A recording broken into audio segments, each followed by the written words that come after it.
If the rook, that's already what he decided. And if you try to rewind the other way with bishop f4, that might also lead to repetition. Queen c3, and all of a sudden, you'll have to also be careful that that h8 square isn't available to white. Queen h8, queen f6, these sorts of moves, all of a sudden the bishop on b3 is going to take. And remember, knight takes b3 at any moment. That will almost always help out Wesley. Yeah, it most certainly will, because that is basically resignation in the match. You can't win this with just a rook and a bishop. Let's not forget that white is up a queen. Right. That's like the elephant in the room. Yeah, we've been talking about how great these pieces coordinate, but at the end of the day, the queen is worth more than these pieces, and she's right there on the board. Yeah, that's a narrative of this game. Like, there's a reason that certain things are the way that they are in chess. Yeah. There's a reason you have to develop. There's a reason the move order exists. And there's a reason that the queen is such a powerful piece. As we're talking, Hikaru drops now to 3 minutes. His time advantage has diminished greatly. Yeah, you're just waiting for that pop-up, like, draw. That is the worst pop-up of all time right now. And that's why he puts his bishop on f6. He knows he has never been on that square before, ever in his life. Yeah, ever. Actually. He's never had a bishop on f6, ladies and gentlemen. f3 by Wesley. Yeah, I think that move just had to happen at some point. Pawns on light squares, it doesn't look very nice. You're giving up a lot of dark squares, but with the presence of opposite bishop, Stania, that just has to happen at some point. It definitely does. Hikaru, again, trying to reshuffle, reroute. He's trying to find the arrangement of pieces that's going to lead to the most amount of tactical tricks. Yep. Obviously, the one constant is that the knight is not going to move away from c5, like, ever. Like, that knight is there, so good there for life. But it's stuck there. It is just there on c5, so if it ever moves to e6, for example, bishop takes e6. Immediately. Yeah, no, bishop b3. Wesley not back and forth. That either. Wesley saying, come at me. I've got my ideal defensive arrangement. Yep. Show me what you got. I think we might see Hikaru moving his bishop back to f4. He's put his king on g7, again, as an anti-repetition measure. Yep. Again, he knows that's a safe square. He hasn't been there before. Wow. f4, though, that's, I mean, a committal move. It's maybe not a bad move, but what it is from Wesley is it's changing the position. I think Hikaru was probably happy to see this. But now that the landscape has changed, he can take the bishop and then take the pawn on b5, and you actually can't recapture on c7 due to the fork on c5. I'm positive that that's Hikaru's best chance. I think we're going to see knight takes b3 here. Because if you don't do it, you're going to lose that opportunity, and it's not going to be there in the future. No, and Wesley can move his bishop back to c4. I mean, a4 I would be more skeptical about, because then the bishop is loose. Rook e2 becomes a problem. But the reason Wesley traded these pawns is that now the bishop is totally paralyzed, and yet another enemy has entered the room. For the first time, Black's king is now flat out unsafe, and you need pieces to babysit it. Okay, knight b7, I thought about that. Hikaru rerouting to another outpost. Not really an outpost, but a safe square on d6, I think. And he finally has a square where f7 is protected. Yep. That will free up the bishop from f6. So what he wants to do is probably some knight d6, rook c5 check, and bishop g5. Ooh. Finally, the pieces start to get to more, well-defended squares.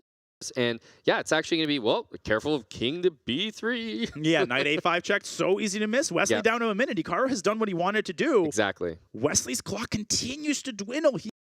He's frittering away his time. Bishop back to d3 goes Wesley. He's trying to limit the knight as much as possible, but Hikaru not letting him breathe easy. He's making threats on every move. He is, and while I have to credit Hikaru's play, I will also say that I think Wesley has done a great job here. Not only has he found queen c1, but bishop on d3, covering that knight's every single move. Beautifully done. That's an unbelievable move, reminiscent of Giri's queen g4 to d1 against Nihal. He's attacking c7, and this is the only weak spot in Black's entire camp, Amon. That's right. The knight used to be on c5, Daniel, where it was never an issue, but you bring it to d6. Well, and in life, there's a give and a take. There is a give and a take, and the pawn on c7 is going to be taken, and once it's taken, it's the pulsing heart of Black's position. You might lose b6 on top of it. Exasperation there by Hikaru Nakamura. He missed that retreating move. He knows he's missed something, and it frustrates him. He's got to play knight e8. That is not the move you signed up for. Queen c6, rook to d8, or king f8 are needed. And now the bishop can slide back to c4 and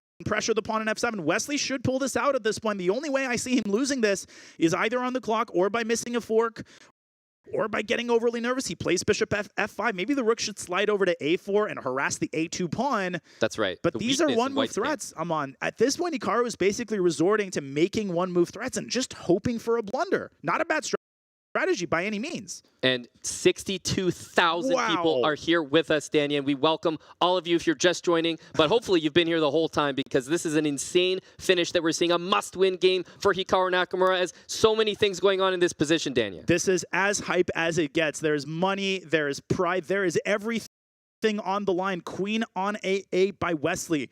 He is keeping his composure, Ramon, and he's doing an amazing job of it. Hikaru has made backward progress in the last 10 moves. The only thing you could argue is that he's brought Wesley's clock to 30 seconds, but that increment is going to save Wesley's life here. It is, but Hikaru Nakamura still has to be content that he's getting something in his direction. The time getting lower will only increase the chances. However, the trickiest piece in his position is the knight on E8, and he can't move it. And the second trickiest pieces are his pawns. If all the pawns disappear, then it's an easy draw. He tries to win the G5 pawn. Wesley could just chuck the pawn and say, hey, I'm weakening your king permanently. I think you should play G6 here.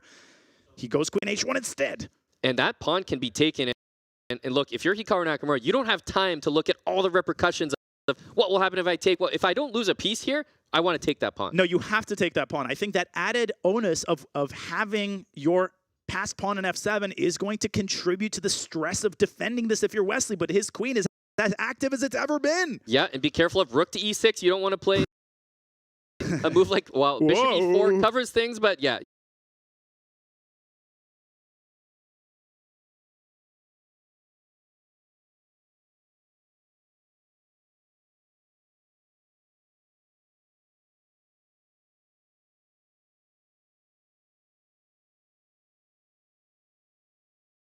Wants to place that piece. And I think the rook is going to move to E6, but then the king can slide over to D3, defending and unpinning at the same time. Queen G8 as well is going to hit that F7 pawn in such a weird way, right? Rook to E7, defending it, it just doesn't feel comfortable.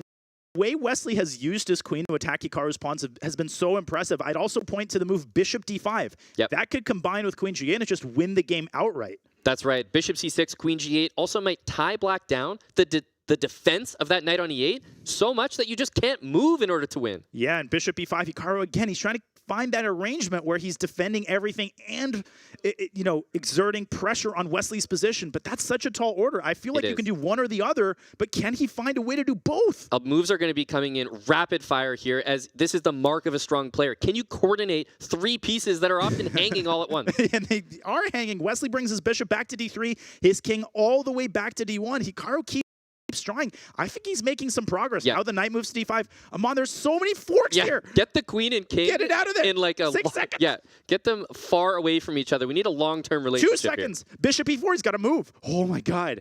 Queen down to C8 or something? What's going on here? Knight F4, knight E3. I'm so scared of a fork here. And with 4 seconds, this is the worst case scenario by Wesley, and it's coincided with the peak of activity of Hikaru's pieces. Bishop F6. This is exactly where he wants the game. In a time scramble, 4 seconds for Wesley. And he's got 20. He's got enough time to figure out a tactic or a fork. 20 seconds for Hikaru is 5 hours for somebody else. The king zigzagging and meandering its way between black's pieces and chasing the knight away from C3. That's right. If it goes back to D5, we might see maybe Bishop C4. It takes the pawn. I'm not sure about that decision. Because now the queen's going to go to C6, and if you lose the C7 pawn, you basically lose your winning chances. That's right. We could see Bishop to G5. King C2 only move. Yep. You want to be far away from a knight check, so diagonal is great. Now Queen C6 runs into Rook C5, so maybe slide the queen all the way over to A8, and he does. Queen G8 is a kind of a backdoor move. Instead, he backdoors it to C6. The knight moves back to D7. Again, Rook C5 is a huge problem. Wesley might have to move his king. No, this is getting very good for Hikaru. He might even try Bishop to E5 to defend C7. Hikaru just keeping the tension and keeping the tension. He's got 50 moves before the 50 move rule comes into effect. That's what he wants, but he's lost the F7 pawn. That was not as planned. Bishop E6. Oh no, this might signify the end of Hikaru's winning chances. Knight to E5. Is he not getting mated there? And the king sliding back to B1. Look how expertly, how deftly Wesley sidesteps all the forks, and now the knight as passive as it's ever been. And be careful not to lose your rook to a fork. Oh, Bishop C6 is coming. Now Wesley might flat out be playing for a win. Yep, that's right. But he doesn't even need to win. Trust me, if there's a draw on the table, Daniel, his hand is extending. Grabbing that. Yeah. 1 second now for Hikaru. He's just trying to prevent perpetual. Oh, Queen C4, the rook! The rook has been hung by Hikaru, and he's up, and he is out of the playing hall. Oh my God, what a finale. Oh my goodness. That was the end of his chances there. He needed that rook, but so hard to keep it, Danya, with the queen having checks